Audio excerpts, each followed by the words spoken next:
Коронавирус белән авырып терелгән кешеләргә тернәкләнүнең нинди алымнары тәкъдим ителә? Бу турыда киләсе язмада. Вдох через нос, выдох через рот. Өлкәннәргә сулыш гимнастикасы коронавирус белән авырганнан соң бик кирәкле күнегү. Әле күптән түгел генә алар авыр хәлдә кызыл зонада яткан. Кайберләренең аяклары йөрмәс хәлгә килгән. У меня просто было с осложнениями. Произошло то, что у меня на фоне лекарств, препаратов вот по ковиду у меня порвались ахилловые сухожилия. Вот сейчас я в гипсе, дай бог все хорошо будет. В октябре уже, дай бог, буду уже на ножках. Кайберләренең үпкәләренә зарарланган.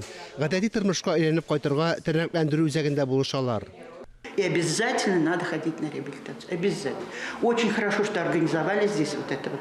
Я очень довольна и считаю, что это всем нужно, прям необходимо. Особенно вот средние и тяжелые формы.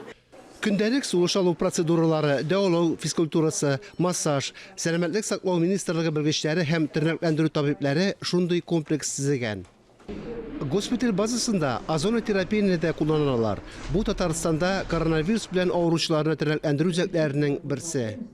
Пациентларның барысы да диярлек психолог ярдәменә дә мохтаҗ.